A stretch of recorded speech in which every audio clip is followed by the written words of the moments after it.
Hey everyone, and welcome to this explainer. Right off the bat, we're stepping into a neo-noir universe that is just unlike anything you've ever seen. We're taking a deep dive into a world where myths aren't just dusty ancient texts sitting on a shelf. No, they are living, breathing entities. They migrate, they adapt, and they literally take up residence in the minds of everyday people. But something deeply sinister is happening to them. So grab your trench coats, because we have a mystery to solve today, and it involves the very fabric of human consciousness. Okay, let's dive into this bizarre crime scene. Imagine you're walking past an abandoned lot on Sunset Boulevard in Los Angeles. To most folks, it just looks like rubble. But until recently, it was the actual shrine of the Oracle of Delphi who had awakened in the body of a homeless woman. Now, the shrine is reduced to ash, and the Oracle is dead. But this wasn't some random accident. The symbols burned into the concrete tell us this was a highly calculated execution. So it really begs the question, what actually happens when a foundational story of human civilization is literally murdered? Enter Detective Saga Chen from the LAPD's Mythological Crimes Division, which, by the way, is a unit entirely dedicated to policing the fragile boundary between reality and story. Along with narrative theorist Dr. Elena Vasquez, she uncovers a terrifying pattern. The Oracle wasn't just some isolated incident. Detective Chen realizes, and I quote, "Stories are dying, Captain, and someone's helping them along." In just 6 months, someone has systematically targeted and executed 17 specific narrative archetypes. We're talking tricksters, heroes, seers, the whole shebang. And that brings us to Section 1, the death of myths. We're looking at an active, systematic dismantling of human meaning-making. This attacker isn't just killing people, they're erasing our psychological infrastructure. This timeline maps out exactly how the whole thing escalated into a global crisis. 3 years ago, it started with the San Francisco Awakening, where myths began manifesting in ordinary folks. Then came the London epidemic. After that, the Tokyo Silence, where foundational cultural narratives were surgically removed from the collective Japanese consciousness. But the terrifying climax? That hits LA just 6 months ago with the Level 3 archive breach. An attacker infiltrated the city's deepest narrative vault and killed the fundamental story of human literacy itself.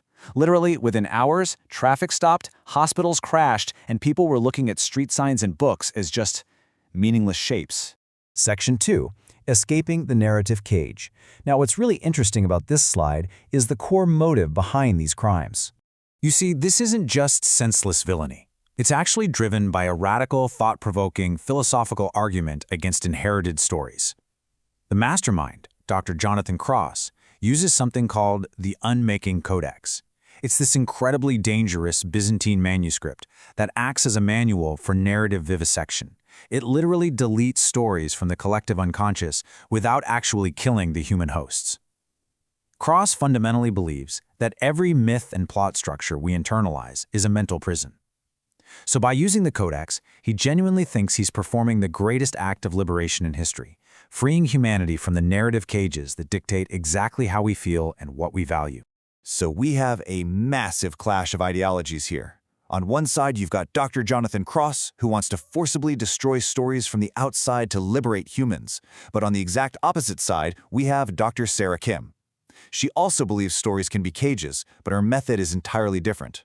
She works to give narratives immunity by teaching them to become self-aware. The idea is that once a story realizes it's a construct, it transforms and effectively destroys its rigid grip from within. It's an incredible paradox, right? Using the power of a story to dismantle a story, essentially replacing unconscious programming with conscious storytelling. This philosophical war leads us straight into Section 3, the ecology of meaning. So how does it resolve? Well, Detective Chen actually neutralizes Dr. Cross by creating an entirely new narrative right in front of him, the story of conscious choice. And this relies heavily on a concept called story literacy. Humanity basically realizes that completely destroying stories leaves us isolated and unable to learn, but blindly following them makes us prisoners. The sweet spot? Holding meaning lightly. Story literacy is the ability to read the narratives that shape our consciousness just as skillfully as we read books. We learn to treat stories as provisional tools, like scaffolding for our minds, rather than absolute, unquestionable truths. To manage this crazy new reality, the United Nations establishes the Geneva Protocols, adopting 3 absolutely crucial rules for human consciousness. First, narrative rights. Basically, no one is subjected to a story without their explicit consent. Second, story literacy, teaching children from a young age to recognize narrative influence. And third, meaning humility, understanding that all stories are just tools. It means we now have to manage our cultural narratives the exact same way we manage fragile biological ecosystems. It's just a breathtaking evolution of human society. Let's move to Section 4, the consciousness frontier, and see how this builds. Just when humanity figures out how to handle cultural myths, the target abruptly shifts to the evolution of human awareness itself. Researchers run headfirst into what they call the God problem. Scientists and mystics suddenly realize that spiritual narratives, ideas about enlightenment or transcendence, aren't just old cultural tales. Actually, scratch that, they are actual functioning technologies for expanding human awareness beyond the individual mind. They reveal that consciousness isn't just a byproduct of brain function, it's the fundamental fabric of reality. And terrifyingly, this very capacity for human transcendence is now the thing under attack. We see this playing out in a massive, totally unpredictable global shift. Over in Tibet, monks who have practiced for decades are suddenly and violently severed from their ability to meditate. Their capacity for deep awareness is just surgically removed by a new antagonist trying to lock humanity into permanent unconsciousness. But meanwhile, down in Bangalore, software engineers with zero spiritual training are experiencing sudden, spontaneous enlightenment while debugging code. Talk about a feature, not a bug, right? So the big question is consciousness being artificially locked down, or is someone actively pushing it to rapidly evolve before a critical window closes? Well, the answer to that Bangalore phenomenon lies in a crucial question. What is the paradox engine? Detective Chen discovers this remarkable device hidden at MIT. It's a massive quantum computer built by Professor David Chen. But it's not crunching standard data. It was specifically built to process logical impossibilities. The paradox engine basically begins generating these incredibly precise, highly individualized logical impossibilities. For example, the story that knows it is a story cannot be a story, or consciousness that is aware of being aware is not conscious.